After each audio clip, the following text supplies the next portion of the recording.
नमस्कार। Unacademy IAS में आप सभी का स्वागत है।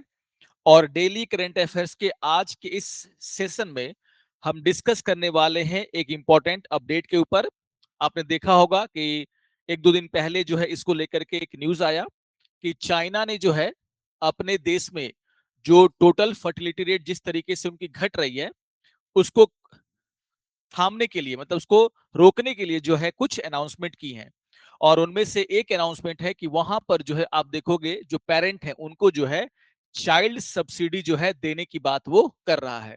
तो इसी मुद्दे पर हम लोग समझेंगे कि आखिर चाइना ऐसा क्यों कर रहा है, आखिर वहां पर जो टोटल फर्टिलिटी रेट है वो किस तरीके से घट रही है। और सबसे इंपॉर्टेंट डिस्कशन ये है कि क्या किसी देश की जनसंख्या अगर कम हो रही है, वहां पर फर्टिलिटी रेट जो है अगर वो कम हो रहा है, तो क्या पेरेंट को सब्सिडी देने से क्या हम इसको रोक सकते हैं? क्या क्या ये दुनिया के अन्य देशों में सक्सेसफुल हुआ है? थोड़ा सा इसके एग्जाम्पल को भी यहां पर हम देखेंगे कि क्या सिर्फ सब्सिडी देने से ही पेरेंट ज्यादा बच्चे पैदा करेंगे या फिर जो पॉपुलेशन घट रही है उस समस्या का निदान हो जाएगा। कितना सक्सेसफुल हुआ है इस तरह की चीजें, इस पर हम लोग मेनली क्या करेंगे, डिस्कशन करेंगे। तो काफी इंपॉर्टेंट टॉपिक है। China announce child subsidy programme as birth hit historic low. तो इसके ऊपर हम लोग आज डिस्कशन करने वाले हैं। तो शुरू करते हैं आज के सेशन को। तो जैसा कि मैंने कहा कि न्यूज ये आया कि चाइना की जो गवर्नमेंट है उन्होंने अनाउंस किया है कि चाइल्ड केयर सब्सिडी वो क्या करेंगे, हर पेरेंट को देंगे चाइल्ड केयर सब्सिडी। अब ये चाइल्ड केयर सब्सिडी क्या है, यहां पर जो है कि कहा जा रहा है कि for every child under the age of 3, यानी कि जो 3 साल से कम उम्र के जो भी बच्चे होंगे उनको जो है उनकी देखभाल करने के लिए चाइना की सरकार जो है क्या करेगी, पर ईयर, है ना, 3600 युआन। अगर हम इसको कन्वर्ट करते हैं इंडियन रुपीज में तो ये लगभग होता है 44,000 के आसपास। यानी कि इतना पैसा जो है वहां की सरकार जो है वहां के परिवार वालों को, फैमिली को देगी, ताकि वो 3 साल से कम उम्र के जो भी बच्चे हैं, 3 साल के बाद नहीं, 3 साल से कम उम्र के बच्चों का अच्छे तरीके से देखभाल कर सके। तो कहीं ना कहीं यहाँ पर इस सब्सिडी के माध्यम से जो है, जिसको हम लोग क्या बोल रहे हैं, चाइल्ड केयर सब्सिडी, उसके माध्यम से चाइना ये प्रयास कर रहा है कि वहां की जो फैमिली है, चाइना के जो पेरेंट हैं, कपल्स हैं, वो ज्यादा बच्चे पैदा करे, जिससे कि वहां पर जो पॉपुलेशन की कमी आ रही है, एजिंग पॉपुलेशन बढ़ता जा रहा है, बूढ़ों की आबादी बढ़ती जा रही है, उसको रोका जा सके। तो सबसे पहले आपको ध्यान में रखना है कि चाइना के द्वारा ये कहा गया है कि पर ईयर लगभग 44,000 रुपीज, यानी कि युआन में अगर देखा जाए तो 3,600 युआन जो है per year, for every child under the age of 3। Every child यानी कि ये नहीं कि एक चाइल्ड को मिलेगा और अगर किसी के पास 2 या 3 बच्चे हैं तो उनको नहीं मिलेगा। यहां पर इस योजना को समझिए कि अगर मान लीजिए किसी फैमिली में 3 बच्चे हैं तो उन तीनों बच्चों को आप देखोगे अलग अलग ये सब्सिडी उनके केयर के लिए परिवार वालों को दी जाएगी। यानी कि हम कह सकते हैं कि आप इनकरेज कर रहे हैं कि अगर आपके पास 2 या 3 बच्चे हैं तो उनकी देखभाल के लिए सरकार क्या कर रही है, आपको यहां पर पैसे दे रही है। तो इस चीज को थोड़ा सा आपको क्या करना है, ध्यान में रखना है। अब देखिए यहां पर जो वहां की सरकारी न्यूज एजेंसी जो है, जिसको हम लोग क्या बोलते हैं, पीपुल्स डेली, वहां पर आप देखोगे उसने साफ साफ कहा है कि इस योजना का इसलिए अनाउंसमेंट किया गया है ताकि जो घटता हुआ फर्टिलिटी रेट है चाइना का उसको क्या किया जाए, रोका जा सके। और सबसे इंपॉर्टेंट ये है to promote the building of a fertility friendly society, यानी कि लोग डरे नहीं बच्चे पैदा करने से कि उनका लालन और पालन कैसे हो पाएगा, उनका एजुकेशन वो कैसे कर पाएंगे, महंगाई बढ़ती जा रही है तो उनकी शिक्षा की व्यवस्था कैसी होगी, स्वास्थ्य की व्यवस्था कैसी होगी। तो इन सभी से मुक्ति देने के लिए आप देखोगे इस तरह के प्रोग्राम जो है वहां पर शुरू करने की बात कही गई है। तो ये थोड़ा सा आपको ध्यान में रखना है। अब इस पर हम लोग और डिस्कशन करेंगे कि आखिर चाइना का जो फर्टिलिटी रेट है वो किस तरीके से घट रहा है, यहाँ पर दुनिया का क्या माहौल है, इन सभी चीजों को हम लोग क्या करेंगे, देखने का प्रयास करेंगे। और ये भी देखेंगे कि भारत की क्या स्थिति है और खास करके क्या इस तरह के प्रोग्राम सक्सेसफुल हुए हैं, इस पर हम लोग मेनली डिस्कशन करेंगे। उससे पहले कुछ इंपॉर्टेंट इंफॉर्मेशन है जिसको कि आपको ध्यान में रखना है। याद रखना है आपको कि हमारा जो ऑफलाइन सेंटर है पटना का, वहां पर जो है 5 अगस्त से यूपीएससी का एक नया बैच शुरू हो रहा है। तो अगर आप चाहते हैं इस बैच को ज्वाइन करना तो आप पटना सेंटर पर आकर के इसकी जानकारी ले सकते हैं। और यहाँ पर ये कहा जा रहा है कि इसमें इसको ज्वाइन करने पर आपको 35% तक का फीस में ऑफ मिल सकता है। तो थोड़ा सा इसको आप लोग ध्यान में रखेंगे, डेट याद रखेंगे 5th of अगस्त, ठीक है, ये चीजें। इसके अलावा आपको एक और इंफॉर्मेशन ध्यान में रखना है कि जो हमारा अनअकैडमी का वेबसाइट है वहां पर कुछ इंपॉर्टेंट चीजें जो है डेली अपडेट होती हैं। जैसे अगर आप वीकली करंट अफेयर्स का नोट्स चाहते हैं, अगर आप डेली बेसिस पर करंट अफेयर्स के नोट्स चाहते हैं, अगर आप फ्री प्रीलिम्स मॉक टेस्ट चाहते हैं, एनसीईआरटी के नोट्स चाहते हैं, पीवाईक्यू चाहते हैं, तो आप वेबसाइट से डाउनलोड कर सकते हैं। तो बस आपको विजिट करना है अनअकैडमी के वेबसाइट पर और इन सभी चीजों का आप लाभ उठा सकते हैं। ओके, इसके अलावा जो तीसरा इंफॉर्मेशन है वो काफी इंपॉर्टेंट है, आपको ध्यान में रखना है कि आपका जो प्रीलिम्स 2026 है और मेंस 2026 है, इसको ध्यान में रखते हुए जो टेस्ट सीरीज है उसकी शुरुआत की जा चुकी है और यहाँ पर ये जो टेस्ट है वो हिंदी और इंग्लिश दोनों में आपको उपलब्ध होगा। तो आप अगर नेक्स्ट ईयर एग्जाम देने वाले हैं यूपीएससी का, तो आप इस टेस्ट को ज्वाइन कर सकते हैं। तो ये 3 इंफॉर्मेशन है जिसको कि आपको ध्यान में रखना है। आगे बढ़ते हैं और अपने लौट करके आते हैं अपने इंपॉर्टेंट टॉपिक की तरफ। तो आप देखोगे इससे पहले चाइना में छोटे स्तर पर इस तरह की चीजें लागू की गई थी। जैसे आप देखोगे हम लोग बार बार बात करते थे कि चाइना में वन चाइल्ड पॉलिसी है, लेकिन आप देखोगे चाइना के गांव के इलाकों में वन चाइल्ड पॉलिसी से छूट दिया गया। यानी कि वहां के जो किसान है, मजदूर है, वो क्या कर सकते थे, एक से ज्यादा बच्चे पैदा कर सकते थे। लेकिन पूरे चाइना के लिए इस तरह की पॉलिसी आज से पहले चाइना में कभी लागू नहीं हुई। इंपॉर्टेंट ये इसलिए है क्योंकि पूरे चाइना में आप देखोगे ये जो फैसला है उसको लागू किया जाएगा। यानी कि एक पूरे देश में जो है आप देखोगे हर परिवार को जिसमें 3 साल से छोटे बच्चे हैं उनको सरकार क्या देने वाली है, चाइल्ड केयर सब्सिडी देने वाली है। सबसे पहली बात तो आपको ये ध्यान में रखना है कि पूरे चाइना के लिए पॉलिसी निकाली गई है। छोटे छोटे स्तर पर बहुत सारे अलग अलग प्रोविंसेस में उन्होंने ये काम किया था, लेकिन अब पूरी तरीके से पूरे चाइना में आप क्या करोगे, इस पॉलिसी को वो अपना रहे हैं। अब अगर हम चाइना की बात करें तो यहां पर साफ साफ रिपोर्ट ये कहती है कि लगातार तीसरे साल यानी कि 2022 से अगर हम देखें, अभी 25 चल रहा है, तो 2022 से लेकर के कहा जा रहा है कि लगातार तीसरे साल जो है ऐसा डेटा आया है जिसमें कि उनकी फर्टिलिटी रेट जो है काफी डिप हुई है, कम हुई है। आप इसको इस तरह से भी समझ सकते हैं कि चाइना में जितने बच्चे पैदा हो रहे हैं, जन्म ले रहे हैं, उससे जो मरने वालों की संख्या क्या है, ज्यादा है। तो हो क्या रहा है, यहाँ पर क्या बोला जा रहा है कि there have fewer Chinese birth than death for 3 consecutive year since 2022। यानी कि 2022 के बाद से लगातार आपको देखोगे कि चीन में जो जन्म दर है वो मृत्यु दर से क्या है, कम है। तो जन्म दर अगर मृत्यु दर से कम होगी तो ऑब्वियसली आप देखोगे जो पॉपुलेशन में इसका असर देखने को मिलेगा। और इसका असर किस तरह से देखने को मिलेगा कि पॉपुलेशन में जो एजिंग जो पीपुल है यानी कि जिनकी उम्र ज्यादा है, बूढ़े लोग हैं, उनकी संख्या ज्यादा होगी। और किसी भी देश में जब बूढ़े लोगों की संख्या ज्यादा होती है तो अनेकों तरह के प्रॉब्लम उसको झेलने पड़ते हैं। हम लोग आगे इस पर भी चर्चा करेंगे। तो ये जो सिचुएशन है कि लगातार 3 सालों से ये रिपोर्ट आ रही है, ये देखने को मिला चाइना में कि वहां पर जो जन्म दर है वो मृत्यु दर से क्या है, कम है। इसी को देखते हुए आप देखोगे चाइना ने इस तरह की पॉलिसी यहां पर अपनाई है।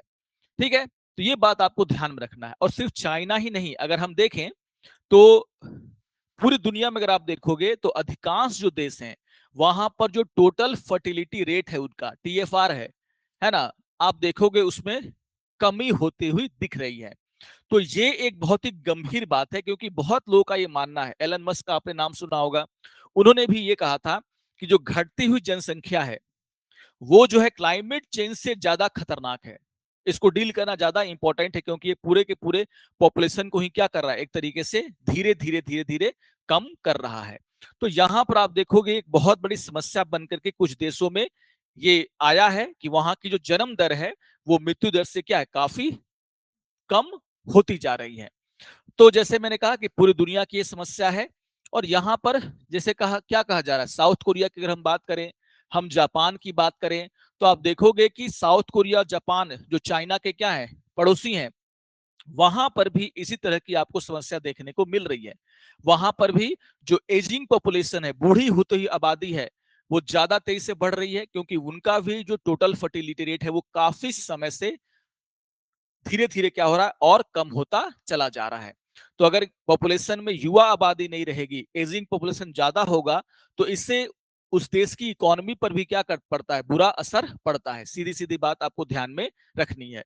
तो कहीं ना कहीं इस कारण से आप देखोगे चीन समय रहते उसने इस तरह की पॉलिसी अपनाई है, जिससे कि वहां के फैमिली, वहां के लोग जो है ज्यादा बच्चे पैदा कर सके। अब आप देखोगे कि what is the problem with declining fertility rate. मान लीजिए जो फर्टिलिटी रेट है, यानी कि जो जन्म दर है, उसमें अगर कमी आ रही है, तो इसका प्रॉब्लम, उससे प्रॉब्लम क्या हो सकता है। आप लोग पढ़ते होंगे कि अगर पॉपुलेशन घट रही है तो ये तो अच्छी बात है।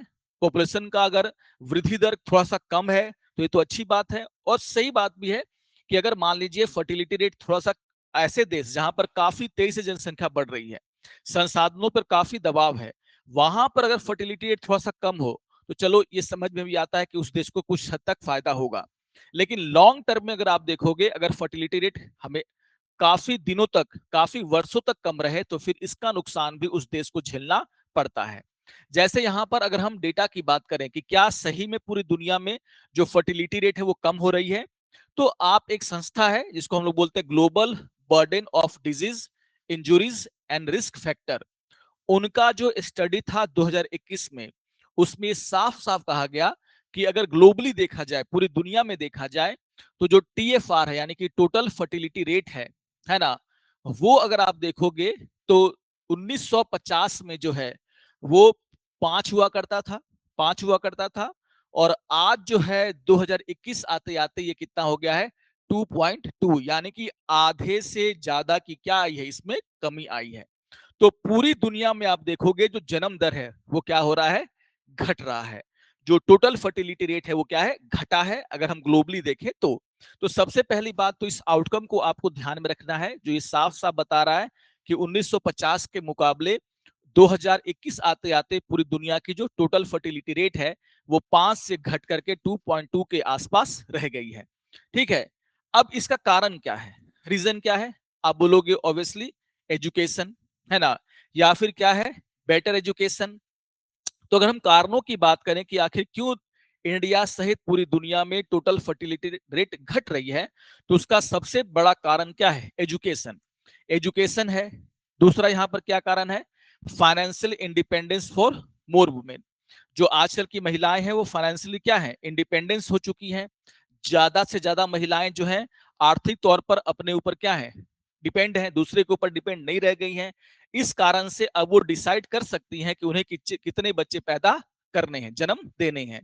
तो कहीं ना कहीं एजुकेशन है, फाइनेंशियल इंडिपेंडेंस जो वुमेन में क्या है, बढ़ा है, या फिर जो रिप्रोडक्टिव चॉइस, चूंकि एजुकेशन बढ़ा है, फाइनेंशियल डिपेंडेंसी उनकी क्या हुई है, कम हुई है मेल पर, तो आप देखोगे रिप्रोडक्टिव चॉइस भी महिलाओं का क्या हुआ है, बढ़ा है। जिसके कारण कहा जा रहा है कि पूरी दुनिया में जो टोटल फर्टिलिटी रेट है उसमें क्या आई है, कमी आई है। तो इस रीजन को भी आपको ध्यान में रखना है कि आखिर क्यों टोटल फर्टिलिटी रेट जो है पूरी दुनिया में डिप हुआ है, कम हुआ है। तो रीजन सबको पता है, मैंने आपको दोबारा से क्या कर दिया है, रिवाइज कर दिया है। लेकिन आप देखोगे क्या कहा जा रहा है कि अगर देखिए इसका जो अगर टोटल फर्टिलिटी रेट टीएफआर में कमी आई है, इसका कुछ फायदा भी हुआ है। फायदा क्या हुआ है कि अगर आप देखोगे जो इन्फेंट मोर्टेलिटी रेट है, मतलब बच्चों में जो मृत्यु दर देखा जाता था, एक फैमिली में 4-5 बच्चे हैं, उस फैमिली, अगर वो गरीब फैमिली है, वो अपने बच्चों को अच्छे तरीके से स्वास्थ्य सुविधाएं नहीं दे पा रही, तो आप देखोगे कि इन्फेंट यानी कि जो अधिकतर बच्चे 5 साल की एज आते आते उनकी मृत्यु हो जाती थी। इसमें जो है आप देखोगे पूरी दुनिया में कमी आई है, भारत में भी कमी आई है। तो क्या कहा जा रहा है कि जो टोटल फर्टिलिटी रेट घटा है उसका फायदा भी हुआ है। फायदा क्या हुआ है कि बच्चों की जो मृत्यु दर है उसमें कमी आई है। क्या बोला जा रहा है, इन्फेंट मोर्टेलिटी रेट जो है वो क्या हुआ है, कम डाउन, वो क्या है, उसमें कमी आई है। ठीक है, कमी आई है। जो महिलाएं हैं उनका जो लिविंग ऑफ स्टैंडर्ड है उसमें क्या हुआ है, बढ़ोतरी हुआ है। कम बच्चे हुए हैं, महिलाओं को ज्यादा समय मिला है, ज्यादा समय मिला है तो वो अपने लिए समय निकाल पा रही हैं, वो स्टडी में काम ध्यान दे रही हैं, वो काम पर ध्यान दे रही हैं, तो ऑब्वियसली उनका जो है जो लिविंग कंडीशन है उसमें भी क्या आई है, क्या हुआ है, बढ़ोतरी हुआ है। तो क्या बोला जा रहा है कि women are living increasing healthier lifes, ठीक है ना, and couples are able to give their children a higher quality of life. और कम बच्चे होने से क्या हुआ है कि बच्चों को भी जो उनका जो लिविंग कंडीशन है उसको ठीक करने में क्या हुआ है, आसानी मिला है। तो आप देखोगे कि गरीब परिवार है, अगर एक बच्चा है उसके पास दो बच्चे हैं, तो उसके एजुकेशन पर वो ज्यादा खर्च कर पाता है, उसके हेल्थ पर वो ज्यादा अच्छे तरीके से खर्च कर पाता है। बदले कि अगर उस गरीब परिवार के घर में अगर 5 बच्चे हैं, तो आप देखोगे किसी भी बच्चे को ना तो अच्छी एजुकेशन मिल पाती है, ना ही अच्छा उसका स्वास्थ्य रह पाता है। तो आप देखोगे जरूर जो इन जो टोटल फर्टिलिटी रेट घटी है, उसका फायदा सोसाइटी को मिला है, पूरी दुनिया को मिला है। लेकिन यही संस्था ये कह रही है कि अगर लंबे समय तक किसी देश में टोटल फर्टिलिटी रेट क्या रहे, कम रहे, और वो धीरे धीरे और डीप होता चला जाए, तो इससे सोसाइटी को और उस देश को कुछ नुकसान भी झेलने पड़ते हैं। और वो क्या है, आप सभी जानते हैं कि अगर टीएफआर घटता चला गया, तो जो पॉपुलेशन में जो वर्किंग पॉपुलेशन है, वर्किंग पॉपुलेशन का मतलब क्या, ऐसे लोग जो 15 से लेकर के क्या है 49 साल के हैं, यही किसी देश में क्या है वर्किंग पॉपुलेशन, क्योंकि कामकाजी आबादी, तो कामकाजी आबादी फिर कम होने लगेगी। सीधी सी बात है, अगर आपका जन्म दर कम है, तो एजिंग पॉपुलेशन उस कंट्री का क्या होता है, बढ़ने लगता है। यानी कि जो हायर डिपेंडेंसी रेशियो, मतलब वैसे लोग जो 60 साल से ज्यादा है और 15 साल से कम उम्र के हैं, उनको बोलते हैं डिपेंडेंट। वो कमा नहीं सकते, वो अपनी फैमिली पर क्या है, डिपेंडेंट है। कमाने वाली आबादी कौन है, 15 से लेकर के 60 साल वाली। तो अगर मान लीजिए युवा लोग कम होंगे और बूढ़ों की आबादी क्या होगी, ज्यादा होगी, तो उस देश का जो डिपेंडेंसी रेशियो है वो भी क्या हो जाता है, बढ़ जाता है। तो अगर आबादी में कामकाजी आबादी कम हो जाएगी, तो इसका असर उस देश के ग्रोथ पर भी पड़ेगा, सीधी सी बात है, ग्रोथ पर भी पड़ेगा। तो यही यहां पर कहा जा रहा है कि लेबर शॉर्टेज का सामना उस देश को करना पड़ेगा, युवा आबादी कम है, एजिंग पॉपुलेशन ज्यादा है, तो बूढ़े लोग तो काम करेंगे नहीं। तो क्या बोला जा रहा है कि अगर एजिंग पॉपुलेशन बढ़ती है, बूढ़ों की आबादी बढ़ती है, तो लेबर शॉर्टेज का सामना करना पड़ेगा उस देश को, डिपेंडेंसी रेशियो क्या हो जाएगी, हाई हो जाएगी। अच्छा, अगर बूढ़े लोग ज्यादा होंगे देश में, तो हेल्थ केयर पर दबाव भी बढ़ेगा, क्योंकि 60 साल के बाद अनेकों तरह की बीमारियों का सामना उनको करना पड़ता है। आपको अपना हेल्थ केयर सिस्टम पर क्या करना होगा, ज्यादा खर्च करना होगा। और ज्यादा खर्च करना का मतलब है कि सरकार क्या करेगी, ज्यादा टैक्स आपसे वसूलेगी, ताकि आप बूढ़ों का जो है इलाज फ्री में या फिर कम पैसे में किया जा सके। तो कहा जा रहा है कि higher taxation to fund cost of health care for the large number of elderly, है ना, ये चीजें। तो आप देखोगे सोशल स्ट्रक्चर में भी चेंजेस आपको देखने को मिलेंगे। तो ये सब क्या है, डिमेरिट्स हैं अगर टीएफआर किसी देश का बहुत ज्यादा और बहुत सालों तक क्या रहता है, कम रहता है। तो ये आपको दोनों तरह की बातें आपको ध्यान रखनी है कि अगर पॉपुलेशन कम हो रहा है, टीएफआर कम हो रहा है, तो उसके क्या फायदे हैं, उसके रीजन क्या है, और अगर टीएफआर ज्यादा होगा तो उसके क्या नुकसान है और क्या फायदे हैं। तो ये सारी बातें मैंने आपको यहां पर बता रखी हैं कि टीएफआर अगर कम है तो इसके कुछ फायदे हैं, तो लॉन्ग टर्म में इसका कुछ नुकसान भी है। और इसीलिए चाइना क्या करना चाह रहा है कि समय रहते वो चाह रहा है कि अपनी जो घटती हुई आबादी है उसको रोका जाए, और टोटल फर्टिलिटी रेट जो कम हो रहा है, और खास करके परिवारों में जो है ज्यादा बच्चे पैदा करने की जो चाहत है वो कम हो रही है, इसको क्या किया जाए, बदला जाए। तो ये बहुत ही इंपॉर्टेंट रीजन है आपको समझने के लिए। तो हमने इन सब बातों पर चर्चा कर ली, लेकिन सबसे इंपॉर्टेंट ये है कि क्या कोई देश सब्सिडी दे करके, चाइल्ड केयर सब्सिडी दे करके अपने देश में जो टोटल फर्टिलिटी रेट में जो कमी आ रही है उसको रोक सकता है? क्या किसी देश ने ऐसा किया है? क्या इसके कुछ एविडेंसेस हैं? तो यहां पर आपको समझना होगा कि क्या इस तरह की सब्सिडी या फिर टैक्स में छूट देना या फिर किसी तरह की सुविधा देना, है ना, क्या जो है फर्टिलिटी रेट को कम होने से बचाने में मदद कर सकता है या नहीं? तो आप देखोगे कुछ लोगों का मानना है कि पूरी दुनिया में जो टोटल फर्टिलिटी रेट में कमी आई है उसके दो महत्वपूर्ण रीजन है।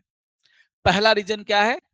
राइजिंग सोशल लिबरलिज्म, मतलब सामाजिक उदारवाद का को बढ़ावा। जैसे मैंने क्या कहा कि ज्यादा से ज्यादा एजुकेशन का विस्तार हुआ, महिलाओं में भी और पुरुषों में भी। और जब एजुकेशन का विस्तार होता है तो इंसान महत्वाकांक्षी हो जाता है, वो अपने इंडिविजुअल सक्सेस पर क्या करता है, ज्यादा ध्यान देता है। आप देखोगे आज से 10-15 साल पहले भारत में ही कम एज में बच्चों की शादियां हो जाती थी, है ना। लेकिन आज के टाइम में जो शादियों की एज है वो बढ़ गई है। क्यों बढ़ गई है? क्योंकि लोग अपने पर्सनल जो क्या है सक्सेस के ऊपर ज्यादा ध्यान दे रहे हैं। वो ज्यादा उम्र में क्या कर रहे हैं, शादियां कर रहे हैं। वो कम बच्चे पैदा कर रहे हैं क्योंकि उन पर बर्डन कम रहेगा और वो अपनी जो प्रोफेशनल चीजें हैं उसको ज्यादा अच्छी तरीके से कर पाएंगे।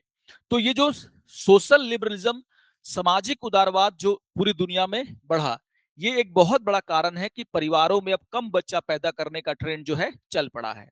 और दूसरा कहा जा रहा है कि दूसरा जो सबसे बड़ा कारण है कि क्यों आखिर दुनिया के देशों में टोटल फर्टिलिटी रेट घटी है, उसका दूसरा सबसे बड़ा कारण है withdrawal of welfare state in major western economy in 1980s and 1990s। क्या कहा जा रहा है कि 1980 और 1990 के दशक में प्रमुख जो पश्चिमी अर्थव्यवस्था थे यानी कि देश थे, उन्होंने जो है वेलफेयर स्टेट का जो काम था उसको करना छोड़ दिया। जैसे वेलफेयर स्टेट का मतलब क्या कि अगर बच्चे हैं तो उनको फ्री में क्या देना, शिक्षा देना, उनके एजुकेशन, उनके हेल्थ का क्या करना, ध्यान रखना। इस तरह की चीजें को छोड़ा गया। मतलब अब स्टेट जो है ज्यादा आपको सब्सिडी या फिर वेलफेयर के काम करना उन्होंने छोड़ दिया। तो आज के टाइम में अगर आपके घर में ज्यादा बच्चे हैं तो उनका सारा खर्च, चाहे एजुकेशन का हो, चाहे हेल्थ का हो, चाहे अन्य जो भी खर्च है, वो परिवार वालों को ही वहन करना पड़ रहा है। सरकार बहुत कम यहाँ पर क्या कर रही है, मदद कर रही है। और इस कारण से भी लोगों में ये ट्रेंड आया कि वो क्या करें, कम बच्चे पैदा करें, क्योंकि सब कुछ उन्हीं को क्या करना है, बियर करना है। तो इस कारण से लोग कहते हैं कि पूरी दुनिया में आप देखोगे कि जो टोटल फर्टिलिटी रेट है उसमें डिक्लाइन आपको देखने को मिल रहा है। और जब तक हम इस पर काम नहीं करेंगे तब तक आप देखोगे कि जो टोटल फर्टिलिटी रेट के कम होने की समस्या है, हम उसको पूरी तरीके से दूर नहीं कर पाएंगे। सिर्फ सब्सिडी देने से जो है ये चीजें खत्म नहीं हो सकती। और यहां पर एग्जाम्पल भी दिया गया है कि जैसे इससे पहले आप देखोगे जापान और सिंगापुर जैसे देशों ने जो है इसी तरीके से क्या किया, अपने देश में सब्सिडी की योजना लागू की कि जो ज्यादा बच्चे पैदा करेगा वहां पर हम क्या देंगे, उनको ज्यादा इंसेंटिव देंगे, ज्यादा सब्सिडी देंगे। रसिया में भी इस तरह के काम किए जा रहे हैं। लेकिन अभी भी आप देखोगे कि इन देशों में जो टोटल फर्टिलिटी रेट है वो कम होती ही जा रही है। तो सिर्फ जो है सब्सिडी दे देना, ये जो है आप देखोगे काफी नहीं है किसी भी देश में टोटल फर्टिलिटी रेट को कम होने से बचाने के लिए। यहां पर और भी एग्जाम्पल है, आप देखोगे यहाँ पर जापान का एग्जाम्पल दिया गया, सिंगापुर का एग्जाम्पल दिया गया, है ना, वो फेल हुए। यहां पर एग्जाम्पल दिया जा रहा है एक बहुत ही इंपॉर्टेंट देश फिनलैंड का एग्जाम्पल दिया जा रहा है। क्या कहा जा रहा है कि फिनलैंड जैसे देशों में भी अगर आप देखोगे तो वहां पर भी सब्सिडी दिया जाता है ज्यादा बच्चे पैदा करने के लिए। इसके साथ साथ आप देखोगे कि वहां पर तो अगर बच्चे पैदा होते हैं तो सरकार क्या दे देती है, जो माता पिता अगर काम कर रहे तो उनको छुट्टी दे देती है कि आप अपने बच्चों को 1 साल 2 साल पालो, फिर आकर के क्या करना, जॉब कर लेना। तो इस तरह के भी आप देखोगे प्रोग्रेसिव पॉलिसीज, जिसको हम लोग बोलते हैं parental leave for the children.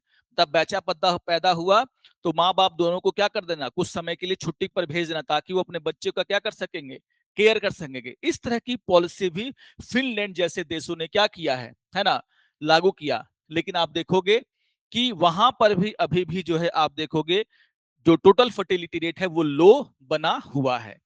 तो सीधे सीधे ये कह देना कि अगर हम सब्सिडी दे देते हैं उससे टोटल फर्टिलिटी रेट में बढ़ोतरी हो जाएगी, अभी तक इसके बहुत ही कम एविडेंसेस मिले हैं। ठीक है, कुछ हद तक इसको हम थाम सकते हैं, लेकिन आपको वाइड रेंज ऑफ पॉलिसी बनानी होगी।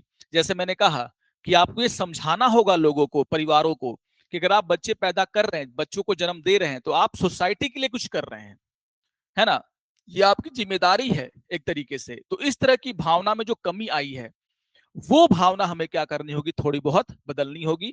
वेलफेयर स्टेट का हमें काम करना होगा और तब जाकर के आप देखोगे इस तरह के जो काम अगर किया जाएगा तो उसमें सक्सेस मिल सकता है। ये बात बहुत ही इंपॉर्टेंट है जो अंत में मैंने आपसे कही है, डिस्कस किया है। तो काफी इंपॉर्टेंट टॉपिक है। भारत के परिप्रेक्ष्य में भी आप इसको देख सकते हैं। हमारा भी टोटल फर्टिलिटी रेट क्या हो रहा है, कम होता जा रहा है, तो इसे आपको ध्यान में रखना है। तो काफी इंपॉर्टेंट डिस्कशन था और आशा करता हूं कि आप सभी को समझ में भी आया होगा, पसंद आए तो आप जरूर इस वीडियो को लाइक करेंगे, अपने कमेंट हमें देंगे।